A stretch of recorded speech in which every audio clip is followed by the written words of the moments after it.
What's up, guys? It's your boy.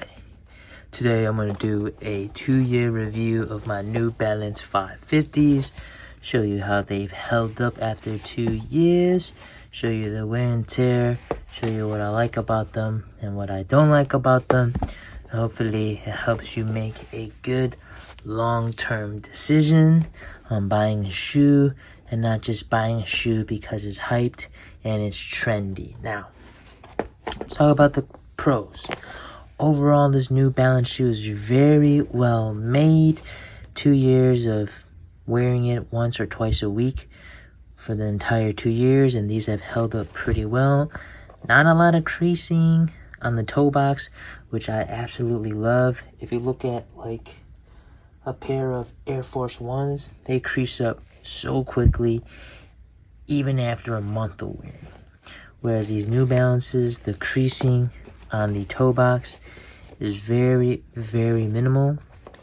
And that's just because they use a higher quality leather here than a Air Force. Now, just to compare, here's the Air Force One.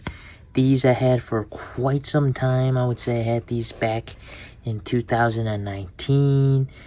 So I've worn them quite a bit, and I tried my best to take care of them. I put in shoe trees to try to get the wrinkles out, but as you can see, even after putting shoe trees in these, they will inevitably wrinkle on you and start to crack. So for 90 bucks, you get a nice shoe, you get Nike, but the toe box just deteriorates a lot quicker than the New Balance shoes. So, quite noticeable. As you can see side by side, you can see that ruffling start to appear. But yeah. But the Air Force One is a lot more simple with the design and paneling, so it's a bit easier to clean, I would say. The Air Force One, simple leather construction, not a lot of craziness going on in the midsole, so very easy to clean. You just wipe it down with some soap and warm water and you get a nice clean shoe. Again, had these in 2019, pretty much worn them concerts, gym, all that stuff, and quick wipe with some soap and warm water and they come out looking like this. Whereas the New Balance shoe, it gets dirty easily and it's a bit hard to clean. You get like these mesh areas that once you get dirty, it's gonna stay dirty. You could try your best to wash it with soap and water, but it's not gonna be as clean as it was fresh out of the box. Same thing with the heel tab.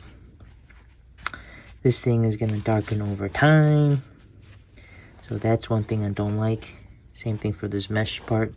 So the New Balance, a lot of different materials all over, and it makes cleaning it a bit tricky. And like if you look at the midsole, it has so many different panels here that cleaning this thing is just a bit more work than cleaning, like, let's say, Air Force One. Yeah, look at this part. This part is just ridiculously hard to clean, and once it gets dirty, look at all those little grooves that you really have to get a toothbrush and work in to clean. So that's one thing I do not like about the New Balance shoes, is that cleaning it is such an hassle. So thankfully these shoes, they look good when you beat them up. So I would say these look a bit better as they age because the sole gets a bit yellow. They even sell versions where it's pre-aged, the ALD collaborations. So that's one thing this shoe has going for it, is that it does have high quality materials. As you can see, not too much deterioration of the back of the shoe. Same thing with my Air Forces. Not a lot of deterioration.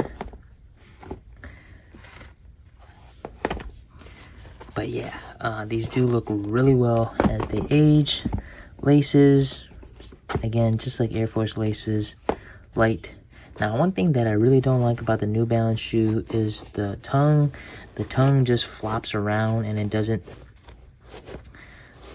get held up by these laces here. And that's one thing I don't know why they didn't throw on that feature. I thought this patch would allow you to do it, but there's no hole or anything here for these laces to pass through and remain like held up.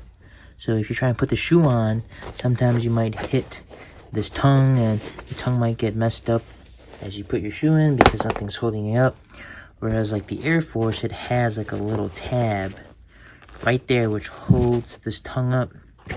So when you put your foot in, you're not hitting the tongue. So that's one thing I don't understand, why New Balance just didn't add that. I mean, guys, am I missing something?